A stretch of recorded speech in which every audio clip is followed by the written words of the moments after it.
tem algumas páginas da Bíblia, e eles estão decorando aquelas páginas da Bíblia, porque certamente eles não terão condição de ficar aquele tempo todo com aquelas palavras, ou com aquelas páginas nas mãos. Talvez haja um rodízio dessas páginas, para que todos decorem a palavra, porque eles guardam a palavra aqui, e não aqui, nem lá na cadeira, porque são impedidos de ter acesso à palavra. Uma das coisas que difere o ser humano de todos os outros animais, ou todos os outros seres vivos, é que a gente tem essa capacidade de armazenar e trazer contribuições das gerações anteriores para as próximas gerações. E é interessante como Deus usou desse artifício, muito provavelmente porque no design inteligente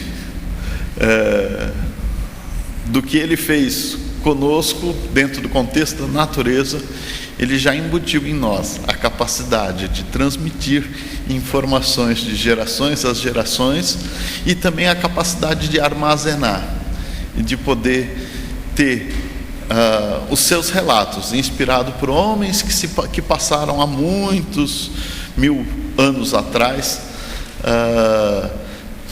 que chegassem até nós. E Deus protegeu a Bíblia de tal forma que a gente pôde ter acesso. Por mais que houve perseguição, por mais que houve dificuldade em se manter os registros, a gente tem acesso hoje ainda à palavra dele. Oremos, irmãos. Senhor Deus, eu te agradeço por este dia, eu te agradeço porque a gente pode de vez em quando parar e lembrar de coisas que a gente não lembra no dia a dia. Eu te agradeço, Senhor Deus, pela possibilidade de termos acesso a essas informações que estão na Bíblia, e a sua palavra que nos conforta, que nos corrige, que nos direciona. Senhor Deus, eu te peço que aqueles irmãozinhos que estão privados de ter acesso a essa palavra hoje e por diversos anos, possam vir a ter acesso livre ao conhecimento da tua palavra e poder propagar, Senhor Deus, ela. Eu te Senhor Deus, que o Senhor nos premie com a possibilidade de nunca termos sido cerceados e nunca sermos cerceados de ter acesso à tua palavra, Senhor Deus. Eu te peço que o Senhor nos proteja e faça com que a gente possa compreender o verdadeiro significado de ter todas essas suas palavras em mãos a todo momento. Que a gente possa valorizar mais a sua palavra, que a gente possa realmente usá-la no contexto da nossa vida e não ser simplesmente um elemento de leitura a mais, dentre tantas outras coisas que a gente lê. Que a gente possa compreender que é o Senhor falando conosco a cada momento, e que a gente possa usar e usufruir abundantemente dessa possibilidade que o Senhor nos dá. Em nome de Jesus, Senhor Deus, é que eu oro. Amém. Leiamos o texto que está em nosso boletim, que diz diretamente a questão da palavra de Deus. Leamos juntos então Hebreus 4:12, que está no nosso boletim. Todos juntos.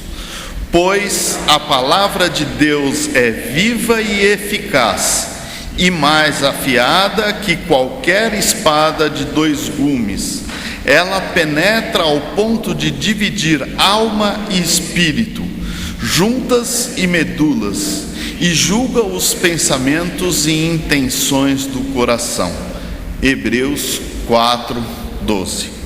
Cantemos, irmãos, o hino de número 215 neste momento. Será o 215. Vamos ficar de pé cantando com bastante alegria. Livro santo, lâmpada para os meus pés é a tua palavra e luz para o meu caminho.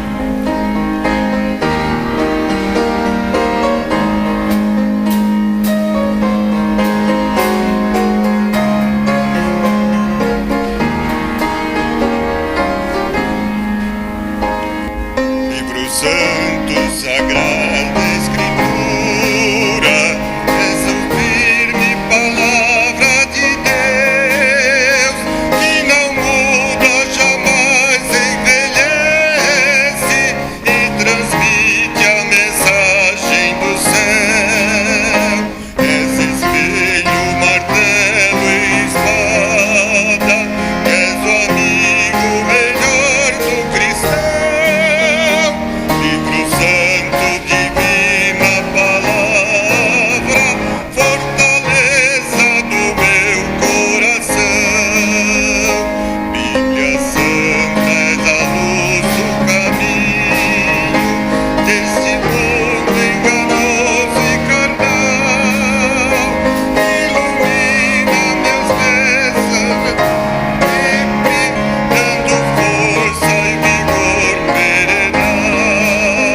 Os irmãos podem agora dirigir os cânticos, um momento de louvor, e nesse momento os irmãos podem cumprimentar aqueles seus irmãos que estão ao seu lado, que ainda não houve tempo de fazê-lo, enquanto a equipe dirige o louvor agora.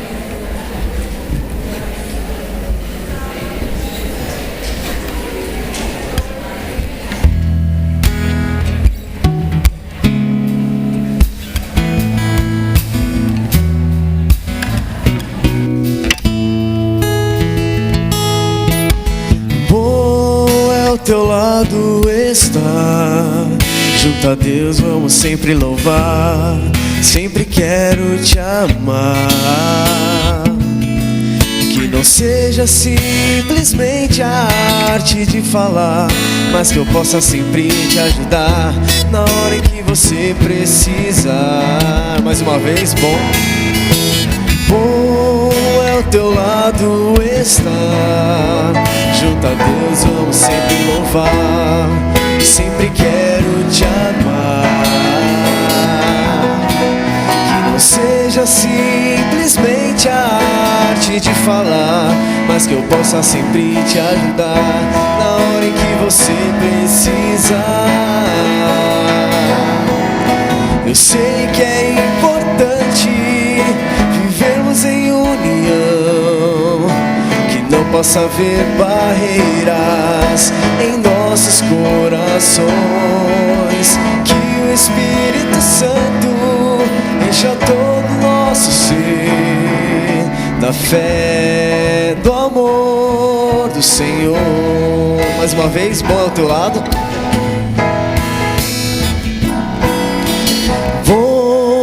Ao teu lado está, junto a Deus vamos sempre louvar, sempre quero te amar. Fala isso pro seu irmão que está do seu lado. Que não seja simplesmente a arte de falar, mas que eu possa sempre te ajudar na hora em que você precisar. Eu sei que é importante vivermos em união, que não possa haver barreiras em nossos corações, que o Espírito Santo encha todo o nosso ser da fé, do amor do Senhor, da fé,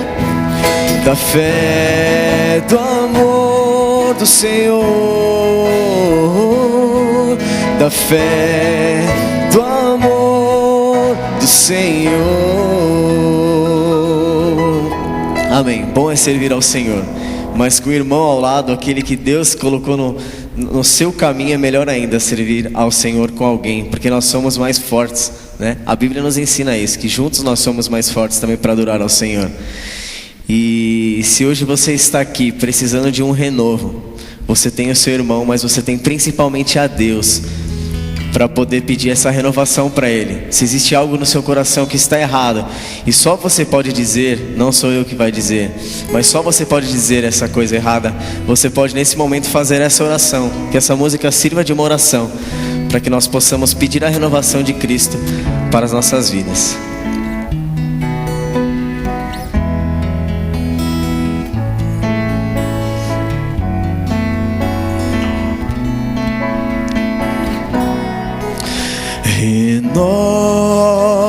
Renova-me, Senhor Jesus, já não quero ser igual. Renova-me, Senhor Jesus, põe em mim teu coração, porque muito que há dentro de mim necessita ser mudado, Senhor, porque muito que que há dentro do meu coração necessita mais de ti.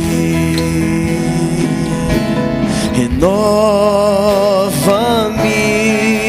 Senhor Jesus. Já não quero ser igual. Renova-me, Senhor Jesus.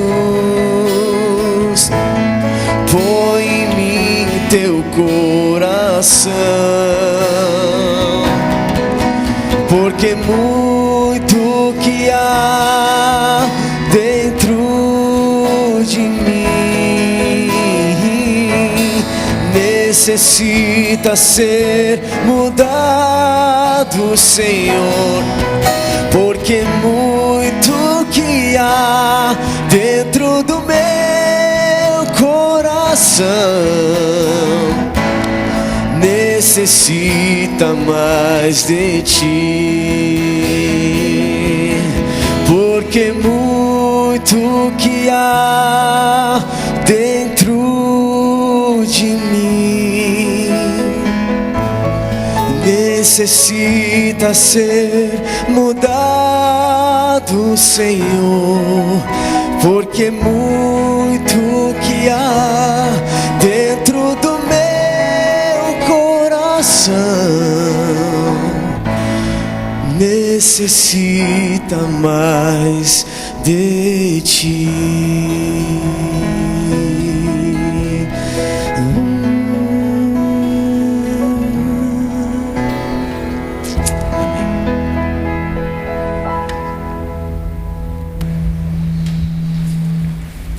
Os irmãos podem se sentar.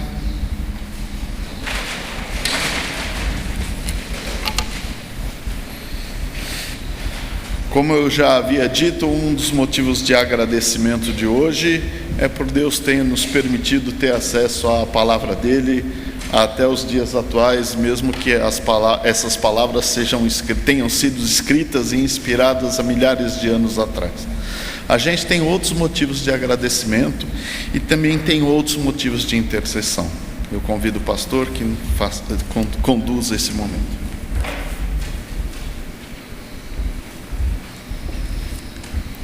A gente tem sempre uma lista de nomes, para a gente não esquecer, porque essa lista às vezes fica muito grande. Se a gente confiar na memória, a gente se perde.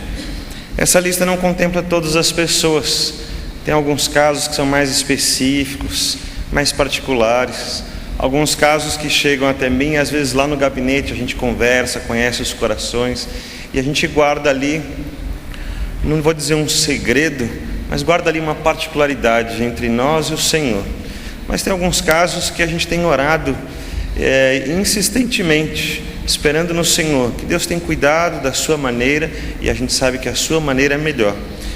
Particularmente todos os nomes que estão nessa lista aqui, a gente apresentou na quinta-feira. Às vezes a gente ora de uma maneira geral, às vezes a gente fala alguns nomes, mas nessa última quinta-feira eu coloquei todos os nomes que estavam aqui. Todos os irmãos oraram e a gente colocou nome por nome. Eu fiquei muito contente por saber que a nossa igreja se preocupa com as pessoas, com os irmãos, e nós oramos. Então, se você tiver alguma coisa também especial, você pode colocar diante de Deus, nos nossos cultos de oração. Os cultos de quinta-feira às 15 horas, por enquanto, estão de férias, voltam depois aí do Ano Novo, mas nosso culto de quinta-feira à noite continua. Então você pode vir às quintas-feiras, ou pode falar comigo, pode me procurar durante a semana para orarmos juntos.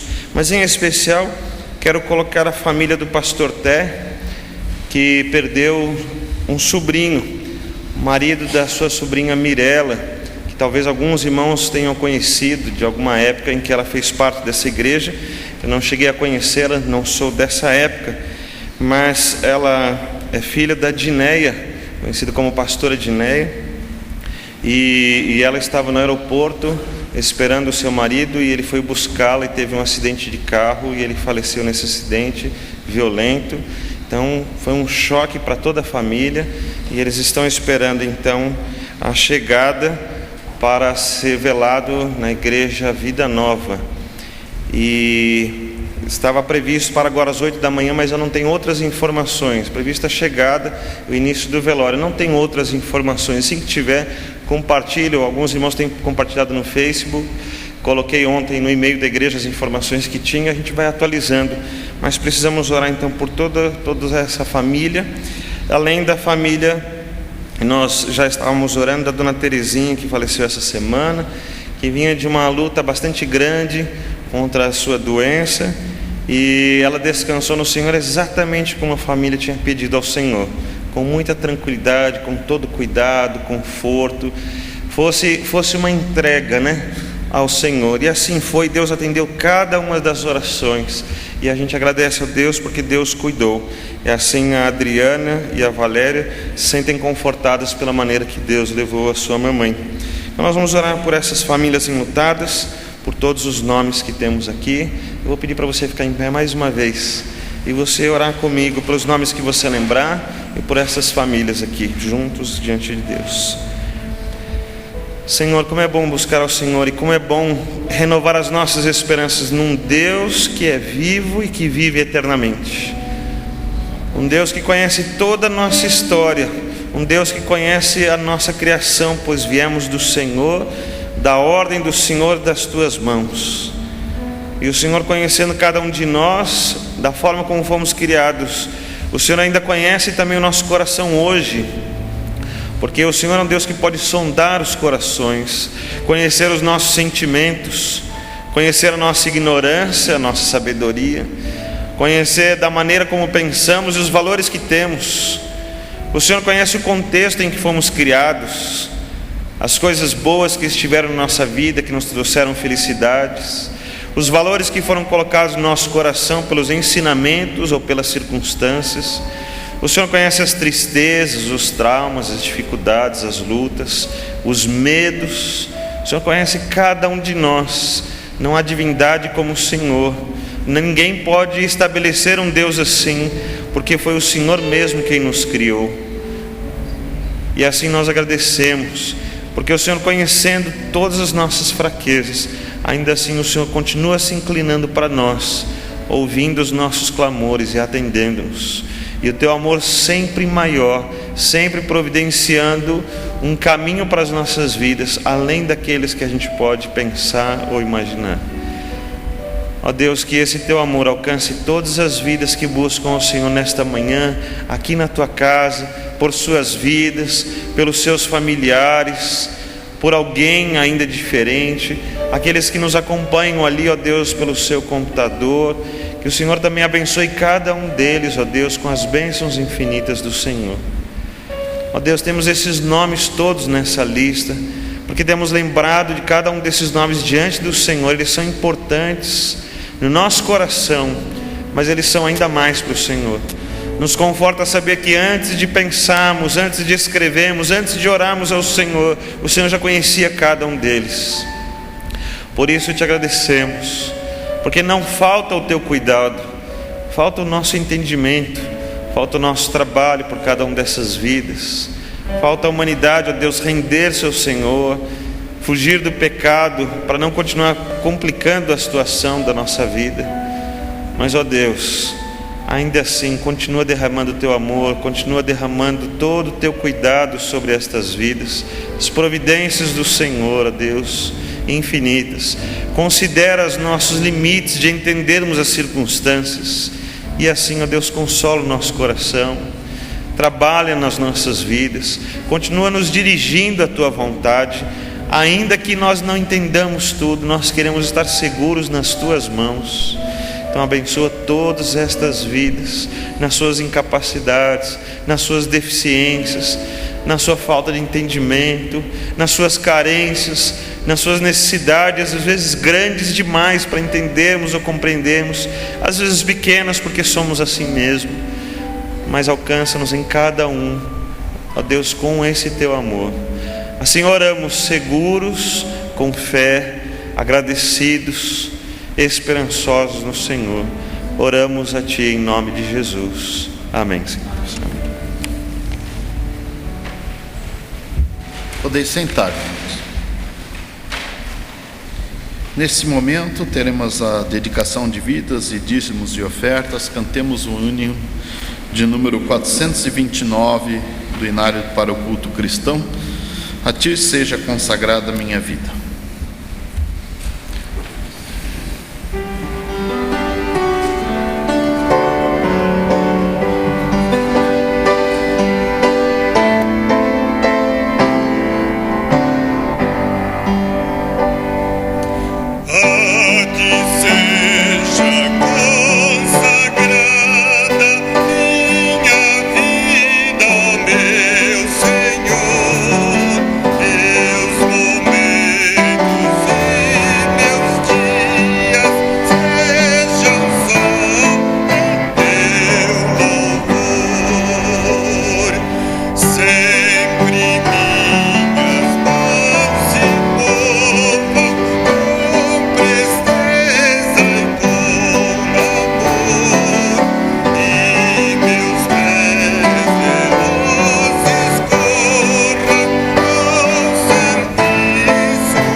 Peço que o irmão Celso Bonatti nos agradeça, peça a Deus por esses dízimos e ofertas.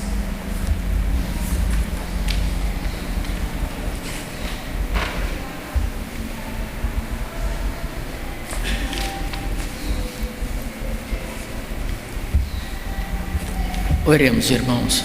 Santo e eterno Pai, nós te agradecemos. Te agradecemos, Pai Santo, por tantas coisas que tem derramado sobre nossas vidas. Obrigado, Senhor, porque somos teus filhos. Obrigado, Senhor Deus, porque temos certeza da nossa salvação, da vida eterna. Obrigado, Pai Santo, porque irmãos fiéis devolvem a Ti parte de tanta coisa que tem nos dado. Pai de amor, Pai de bondade, obrigado por mais um dia. Obrigado, Senhor Deus, por esse dia que comemoramos. Obrigado, Pai Santo, porque és um Deus de amor. Oramos sempre em nome de Jesus. Amém. Leiamos o texto juntos de 2 Timóteo 3, 16 e 17, que está em nosso boletim e em nossas Bíblias. Leiamos juntos, irmãos. Toda a Escritura é inspirada por Deus e útil para o ensino, para a repreensão, para a correção e para a instrução na justiça, para que o homem de Deus seja apto e plenamente preparado para toda boa obra. 2 Timóteo 3, 16, 17. teremos nesse momento uma inspiração musical com a irmã Rosalina.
manhã bonita, sol bastante forte lá fora. Acordamos com o brilho do sol. No domingo eu gosto de acordar um pouquinho antes. Às vezes um pouco cansado, não consigo acordar antes do sol nascer. Mas hoje eu consegui ver assim que os raios vão entrando assim pela janela, pela frestinha da porta, entre a cortina, o sol vai aparecendo e às vezes consigo não deixar a luz acesa.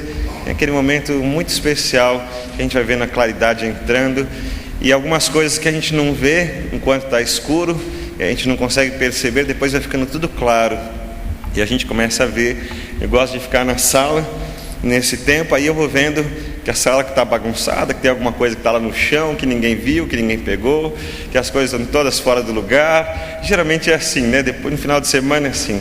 Na segunda-feira a gente volta a colocar a casa em ordem, mas no domingo está aquela bagunça boa, sabendo que a família correu para cima e para baixo, que todos se juntaram. E naquele momento que o sol vai aparecendo, eu fico pensando nos meus filhos que ainda estão dormindo, descansando. Que tempo bom Deus nos dá de descanso. E uma certeza que a hora vai passando, mas logo o sol vai chegar. E a gente fica esperando, é só esperar, porque o sol vai estar lá. E a luz vai entrar de novo e vai iluminar. É mais ou menos a mesma certeza que a gente pode ter com a palavra de Deus. Que quando ela entra no nosso coração, realmente ela vai iluminar. Todas as coisas vão aparecer. As coisas boas, as coisas ruins, tudo vai ficar bem evidente. Tudo vai ficar bem claro. Mas que bom que a palavra de Deus pode trazer essa luz para a nossa vida, porque a palavra de Deus tem uma intenção muito boa, que não é só consolar os corações como nós vemos, ou como gostamos de ver, não é só trazer uma esperança para frente, como a gente gosta de ver e como ela é muito útil para isso, mas ela tem informações importantes, como nós lemos no nosso boletim: corrigir, redarguir, exortar, orientar. Assim como a lei que foi dita por Paulo, que a lei só serviu de aio ou de guia, indicando um caminho, a palavra de Deus como um todo, ela pode fazer muito mais do que consolar, muito mais só do que guiar, muito mais do que dar esperança, mas ela pode fazer todas estas coisas. E quando a gente olha todas essas coisas juntas e todo o processo da palavra de Deus, a gente percebe que ela nos orienta por uma vida de verdade, que não é só para esse tempo agora, mas que apresenta aquele que nos leva à vida eterna, que é Cristo Jesus. Que bênção que é essa palavra de Deus. Eu vou pedir para você abrir novamente, a gente já leu no boletim, mas abra aí em Hebreus capítulo 4. Nós vamos estudar um pouquinho desse contexto de Hebreus capítulo 4, só para a gente entender o porquê do versículo 12 que nós lemos. E talvez uma explicaçãozinha sobre o verso 12. Eu não sei se você já parou para pensar nesse verso 12, o quanto tem de ensinamento sobre a palavra de Deus aqui, o quanto é importante. Vamos ler então os 3 versos do nosso estudo. Hebreus capítulo 4, os versos 11, 12 e 13. Diz assim a palavra do Senhor: procuremos, pois, entrar naquele repouso, para que ninguém caia no mesmo exemplo de desobediência, porque a palavra de Deus é viva e eficaz, e mais penetrante do que espada alguma de 2 gumes, e penetra até a divisão da alma e do espírito, e das juntas e medulas, e é apta para discernir os pensamentos e intenções do coração. E não há criatura alguma encoberta diante dele, antes todas as coisas estão nuas e patentes aos olhos daquele com quem temos de tratar. Vamos entender um pouquinho do contexto. Então vamos ler alguns textos que vêm antes. Talvez possamos ler a partir do capítulo 3, verso 15. Já nos deu uma luz sobre o que está acontecendo, porque essa ideia de descanso que o autor de Hebreus está citando aqui. Então, capítulo 3, a partir do verso 15, diz assim: enquanto se diz, hoje, se ouvirdes a sua voz, não endureçais os vossos corações, como na provocação. Porque havendo-a alguns ouvido, o provocaram, mas não todos os que saíram do Egito por meio de Moisés. Mas com quem se indignou por 40 anos? Não foi porventura com os que pecaram, cujos corpos caíram no deserto? e a quem jurou que não entrariam no seu repouso, senão aos que foram desobedientes, e vemos que não puderam entrar por causa da sua incredulidade.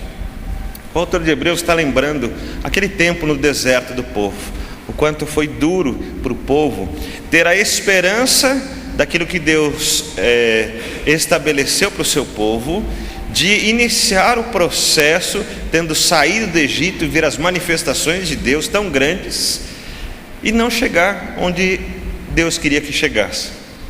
É uma coisa interessante, porque assim, a gente ama ver os sinais e maravilhas sobrenaturais. Nós cristãos amamos entender o que Deus faz a nosso favor, e amamos ver os sinais específicos de Deus, porque são todos sempre de compaixão. Ainda chegará o dia do juízo, mas por enquanto todos os sinais são de compaixão, do amor de Deus. E assim nós percebemos que essas manifestações de Deus são maravilhosas. A gente se encanta e acha que isso é o fim, ou o ápice de uma vida espiritual, ver os sinais de Deus. E o povo viu os sinais de Deus no deserto, mas morreu ali mesmo, como diz o texto, de uma forma bem dramática: os seus corpos caíram no deserto. Porque o fim não era os sinais de Deus, o fim era chegar à terra prometida. E os sinais de Deus não eram um significado de que estava tudo certo com eles. A vida cristã continua da mesma maneira. Os sinais de Deus não significam que está tudo certo e que está tudo bom. Não significa que Deus está aprovando todas as coisas. Significa que Ele continua com a sua compaixão. Significa que Ele continua com seus planos. Mas o fim está escrito na sua palavra. E aquele povo no deserto devia ter ido até o fim. Eles não conseguiram. Deus precisou deixá-los ali 40 anos. Todos morreram. E depois os seus filhos, os seus descendentes é que conseguiram cumprir a palavra de Deus. E assim a palavra de Deus continua sendo verdade, porque o povo, quando está endurecido e não ouve a palavra de Deus, não cumpre o fim da missão de Deus. E o interessante é que o fim da missão de Deus era entrar na terra prometida, mas ele coloca que isso seria depois de ter entrado na terra prometida, com todos os custos da viagem, de todas as dificuldades de crer em Deus no meio do deserto. No final isso seria um descanso. E o autor de Hebreus faz uma comparação, assim como Deus na hora da criação do mundo, 6 dias trabalhou e criou todas as coisas, mas no 7º dia descansou. E aí o autor de Hebreus continua dizendo: a nossa vida cristã também tem que ser assim, às vezes árdua, com lutas, com dificuldades, exigindo a nossa fé muitas vezes, mas sempre ouvindo a voz de Deus, e que a gente não perca aquele repouso, aquele descanso que está prometido. E essa é a intenção do autor de Hebreus, dizer: procuremos, olha o versículo 11, procuremos, pois, entrar naquele repouso, para que ninguém caia no mesmo exemplo da desobediência. É interessante que se a gente faz o que é certo ao Senhor, existe sempre um aumento naquilo, dizendo: agora que você fez o certo, além de você ter sido beneficiado por fazer o certo, eu vou te abençoar por isso. E agora você conquistou o descanso, você conquistou a coroa de vida. E a gente vê vários textos mostrando o quanto vale a pena servir ao Senhor. Mas no contrário, o agravante é verdadeiro. Bom, se você não serviu ao Senhor, não teve uma vida correta, você colheu os frutos da desobediência, do seu próprio erro, mas ainda vai colher a ira de Deus, e ainda não vai ter descanso, mas vai ter um sofrimento eterno. E assim, dos dois lados, você tem sempre acréscimos que levam a intensificar ainda mais a decisão da sua vida. Mas o texto está nos lembrando no verso 12, que a palavra de Deus está ali para nos indicar alguma coisa muito importante. Ela vai nos indicar uma autoavaliação, uma condição de olharmos para nós mesmos e avaliarmos como está a nossa vida. Até porque o versículo 13 conclui: porque nada está encoberto diante de Deus. E às vezes o homem pensa que da sua maneira que está boa, que está certa. Quantas vezes a gente vê pessoas falando em nome de Deus, e a Bíblia depois dizendo que falaram em nome de Deus, mas que foram castigados, ou que foram responsabilizados por usarem mal o nome de Deus. A Bíblia fala do tempo futuro, em quando virá a ira de Deus, e que eles vão sofrer, porque fizeram mau uso. do nome de Deus, porque levaram pessoas a se corromper pensando que estavam fazendo coisas boas. E como vamos fazer então para não sermos enganados? Para termos uma correta avaliação, vamos usar a palavra de Deus. Quando eu penso nesse versículo 12, dizendo que ela é viva e eficaz, mais penetrante do que a espada de 2 gumes, a gente lembra a definição de espada de 2 gumes, que geralmente a gente usa a faca de um gume só, que ela corta apenas de um dos lados. Mas a espada de 2 gumes numa guerra é muito importante, porque o soldado não precisa virar a espada para um lado e depois para o outro. Ele pode simplesmente fazer os movimentos, e para que lado ele fizer o movimento, ela sai cortando. Então é muito mais eficaz e eficiente, né? Também penso num exemplo aqui do açougueiro. Quando o açougueiro está lá destrinchando o animal para que a carne dele seja vendida nos pedaços, e tem um pedaço de maior valor e um pedaço de menor valor, e ali ele vai destrinchando e vai separando as partes, aquela faca bem afiada. Mas eu não sei se você reparou no texto uma coisa muito interessante, que o texto não classifica 2 partes em que essas partes são divididas. Você não vê a divisão ou dividir a alma do espírito, você não vê dividir a junta da medula, mas você vê uma espada tão afiada que divide junta e medula. Isso significa que quando ela cortar, ela vai estar tão afiada que ela corta tanto a junta e chega à medula e corta e divide no meio essas 2 partes. É interessante que aí então esse texto ele não pode ser usado para dar a ideia de que o homem é dividido em 3 partes, corpo, alma e espírito. É justamente o contrário. Ele está dizendo que tanto alma e espírito são a mesma coisa, porque ele não divide um do outro, mas ele divide tanto um quanto o outro, porque são a mesma coisa. E ele continua dizendo que a palavra de Deus é apta para discernir tanto pensamentos quanto intenções do coração, porque eles são a mesma coisa. Está lá na sua mente, está lá o que nós entendemos que é o coração, nós sabemos que na verdade é a mente, são a mesma coisa. Os nossos pensamentos, as nossas intenções, o nosso pensamento trabalhando ali, mas a palavra de Deus consegue discernir essas coisas. E nós conseguimos chegar lá àquele ponto, onde essa palavra de Deus discerne, e ela vai dividir essas coisas em 2 partes. Mas ela não vai dividir uma da outra, ela divide bem no meio. E eu fico pensando, que faca afiada um açougueiro precisa ter para cortar um osso até que ele chegue à medula? Aí se você falar no açougue, você vai ver que ele usa uma serra, né? Porque a faca é muito complicado, porque não daria para fazer isso. Mas eu fico pensando que interessante que o cirurgião não usa uma faca, mas ele usa um bisturi, porque é um material de muito mais precisão, muito mais afiado, para que se possa fazer um bom trabalho. Talvez seja essa a melhor comparação, em que na época não existia lá, né, um cirurgião com um bisturi a laser, para o autor de Hebreus escrever que a palavra de Deus fosse tão afiada quanto essa. Então ele usou o que ele entendia de melhor, que é essa espada de 2 gumes, porque ela é muito eficaz numa guerra, e ela separa tudo. E quando na luta um homem com muita força e essa espada bem afiada, na hora que ele acertar o ombro do seu oponente, lá vai rasgar a pele, os músculos, e vai dividir no meio a junta, e vai abrir o osso no meio, e vai ficar tudo evidente. E ali está a vitória daquele guerreiro, porque dividiu todas as coisas. Mas assim é a palavra de Deus. Às vezes dá essa ideia de destruição mesmo. E talvez seja isso que muitas pessoas estão precisando, sentir-se extremamente cortadas e arrasadas, porque parece que o homem tem procurado o seu lugar de proeminência, tem procurado um trono para se assentar, dizendo: finalmente chegou a minha vez, agora é minha hora, e agora eu vou acontecer. O seu tempo de celebridade, os seus 15 minutos de fama, se possível 16, 17, um pouco mais. O homem está sempre procurando essa melhoria. Ele quer sempre ser maior que o seu oponente. Ele quer sempre ser maior do que o seu colega de trabalho. E isso está indo para as famílias. Ele quer ser maior que o seu cônjuge. E o filho quer ser maior que os pais querem ser maiores que os seus filhos.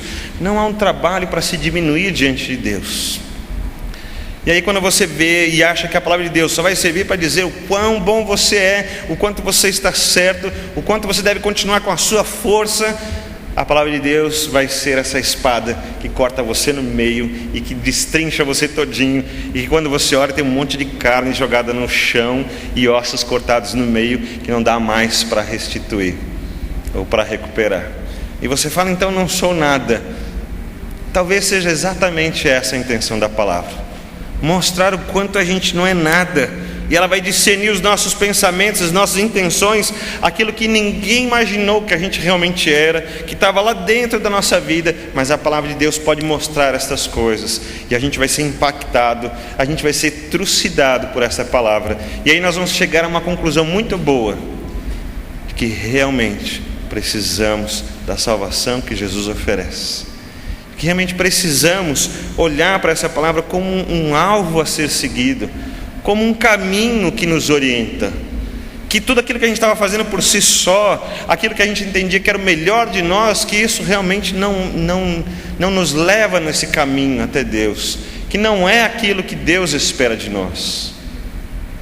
Lá está o povo no deserto cheio de si. Nós saímos do Egito, nós estamos sobrevivendo no deserto, nós estamos indo para a terra prometida, porque somos nós. Nós somos o povo da aliança, nós temos Deus do nosso lado. Parecia uma coisa boa, mas não era isso que Deus queria. Deus queria um povo humilde, que reconhecesse, que pudesse mostrar que Deus é Deus e que não há nenhum outro Deus. O povo não conseguiu fazer isso, então ficou ali no deserto. Mas os seus descendentes conseguiram. E o texto continua dizendo: não despreze a palavra de Deus, procuremos, pois, entrar naquele repouso, para que ninguém caia no mesmo exemplo da desobediência. Não é pela desobediência, não é olhando a palavra de Deus, sabendo que Deus espera que a gente faça isso, falando, mas Deus é bom, mas o meu jeito de entender a palavra de Deus é esse. Mas é olhando para a palavra de Deus como um Deus de amor, que cuida e orienta os seus filhos, que diz para os seus filhos a sua verdade, que mostra o seu caminho, que mostra as suas intenções, que diga: eu quero abençoar vocês, mas vamos andar juntos e vamos andar desse jeito. E quando Deus faz isso, então nós somos impactados pela santidade de Deus, pelos caminhos de Deus, pela orientação de Deus. E há uma coisa interessante no versículo 3, então: já que não há criatura alguma encoberta diante dele, todas as coisas estão evidentes diante dos olhos de Deus, e que nós vamos tratar com Deus e vamos responder a Deus sobre todas as nossas coisas. Então é melhor a gente pensar nos critérios que Ele usa. Eu continuo dizendo isso para os meus filhos: você vai fazer uma prova, pensa no que o professor quer que você responda. O que o professor quer que você responda? Pensa nisso, porque às vezes você vai dizer a mesma coisa, mas você disse do seu jeito, e aí ele vai desconsiderar. Às vezes tem coisas tão simples, um cálculo matemático, e você colocou a resposta exata, mas o professor falou assim: onde está o cálculo? Como você chegou a esse resultado? E você não fez a conta ali no papel, e não apresenta o resultado, ou a forma como você chegou ali, e ele considera aquela pergunta meio certa. E foi porque ele queria ver ali o trabalho. É simples assim. Então vamos pensar no que o professor quer. Tem uma coisa bastante subjetiva, são as provas de redação. As provas de redação são bem subjetivas, mas ainda assim há algumas regras importantes, há um caminho a ser seguido. Uma delas é você falar sobre o título. Então, se der um tema, um título, e você fala sobre outra coisa, você já sabe, vai estar errado. Então pense no título, pense no tema que foi proposto, pense naquilo que você espera que você diga. Então faça uma boa prova. É interessante, às vezes alguns alunos aproveitam e colocam gracinhas, e isso vai para a internet, a gente ri muito, né? Mas enquanto se coloca aquilo que o professor espera, aquilo que o examinador está querendo, então está tudo certo. É assim também em outras provas, em outras avaliações. Na entrevista de emprego, responda aquilo que é bom, aquilo que o entrevistador quer que você responda. E se tem uma coisa que ele não quer, é que você minta sobre você. Então não adianta você dizer que você é o melhor que todos, porque isso já vai ser uma mentira. Diga a verdade, diga as suas qualidades. Você não precisa mentir. Quando isso funciona bem, quando você consegue bem isso, você é bem sucedido. E vou dizer, ainda que você não consiga aquele emprego, você vai ter pelo menos uma boa reputação. É o mínimo que a gente quer, né? Sair de lá com dignidade. É o mínimo que a gente espera, não tendo conseguido emprego. Mas eu fico pensando na vida espiritual. O que é que Deus espera de nós? Por que a gente não pensa o que é que Ele deseja de nós? O que é que Ele espera de nós? Engraçado que os pais às vezes não têm trabalhado isso com os seus filhos. O que é que os meus filhos esperam de mim? Às vezes eu acho que os meus filhos esperam que eu faça tudo o que eles querem, quando na verdade a gente já sabe que não é isso. Às vezes eu espero que os meus pais façam tudo o que eu quero quando eu sou criança, e isso também não deve acontecer, porque isso não é bom. Então o que é que eu espero de Deus? Que Ele faça tudo o que eu quero? O que é que eu espero de Deus? Que Ele ouça as minhas orações e seja como o gênio da lâmpada? Eu espero que Deus demonstre o seu amor por mim, completando a obra que Ele tem no meu coração. Será que eu posso esperar de Deus que Ele me abençoe para cumprir a missão que Ele tem para mim? Será que quando eu orar a Deus, Deus, eu quero andar completamente na Tua vontade, será que isso vai ser bom para mim? Quando eu disser para Deus, Deus, eu queria conhecer mais sobre o Senhor, e Ele mostrar para mim e dizer assim, olha, está aí. Será que eu vou dar importância para isso? O texto diz, e não ande na desobediência.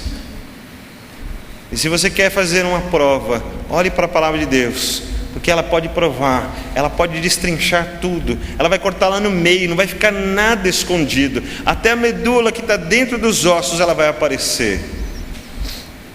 Lá os seus intentos, os seus pensamentos, os seus desejos, a Bíblia vai colocar tudo às claras, e vai ser como aquela luz que apareceu de manhã, que a gente não enxergava e saiu tropeçando, mas depois aquela luz apareceu, iluminou todas as coisas.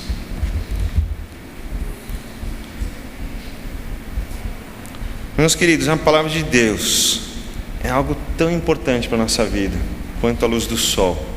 Assim como ela ilumina, ela aquece, ela dá vida, ela faz com que a gente tenha produção de vitaminas, assim como a gente pode tornar-se seres vivos com a luz do sol, a palavra de Deus também nos torna seres espiritualmente vivos diante de Deus e nos leva à eternidade com Deus, vida para sempre. É o que todos almejam, é o que a palavra de Deus apresenta. Mas como é difícil para nós olharmos isso, eu quero dizer para você, olhe para a palavra de Deus como fonte da vida. Como você olha para um pouco de água naquele dia em que você está com muita sede, que você pensa como seria bom um golinho de água. Eles entendiam bem isso lá no deserto, como era importante a água, porque não é só sentir-se bem, é continuar vivo.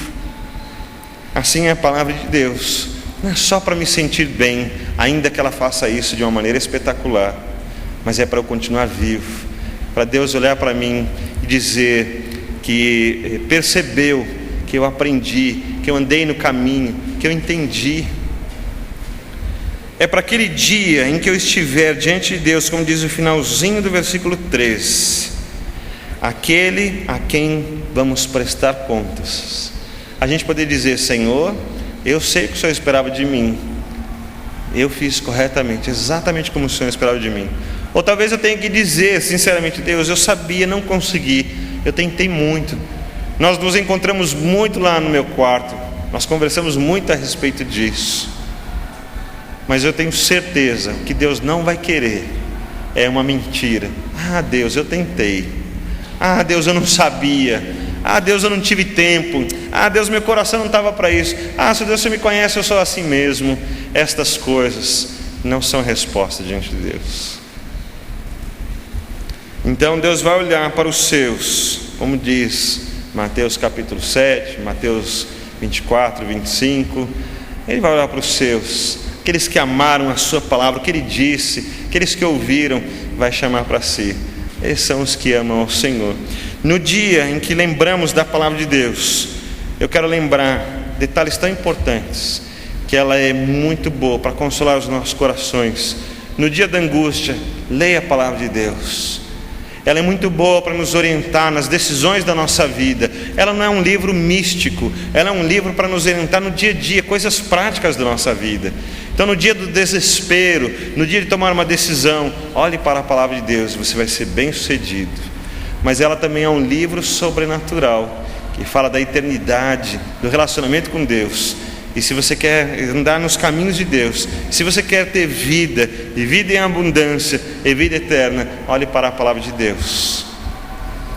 Quando você quiser uma nova vida, uma transformação completa, e se você quiser que Deus corte você em pedacinhos, depois monte de novo para uma transformação, uma nova vida comprometida com Deus, uma nova vida em que você deixa de ser criatura de Deus e torna-se filho de Deus. Então olhe para a palavra de Deus e ela vai te apresentar o Cristo, o Messias, aquele menino que nasceu lá em Belém, mas que era o Rei dos Reis, que abençoou vidas e trouxe salvação, para que você não seja apenas uma criatura andando em pecado, mas para que você seja o Filho de Deus também, abençoado, transformado e aceito por Ele. Que Deus nos abençoe, que a palavra de Deus seja nossa luz, que a palavra de Deus seja amada por cada um de nós, que ela esteja nas nossas mentes e no nosso coração. Amém.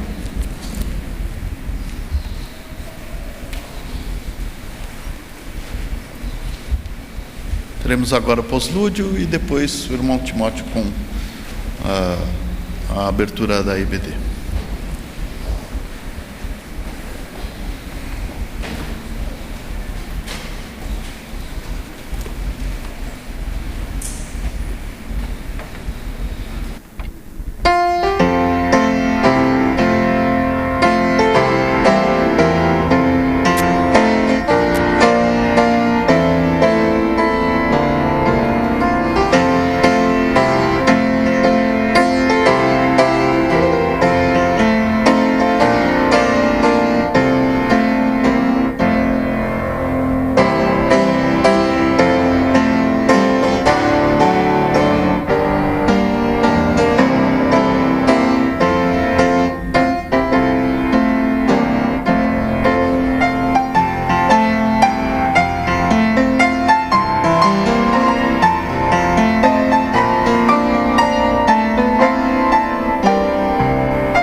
Parece.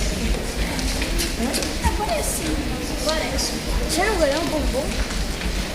Você não ganhou um bombom? O Dia da Bíblia foi criado em 1549 na Grã-Bretanha. 400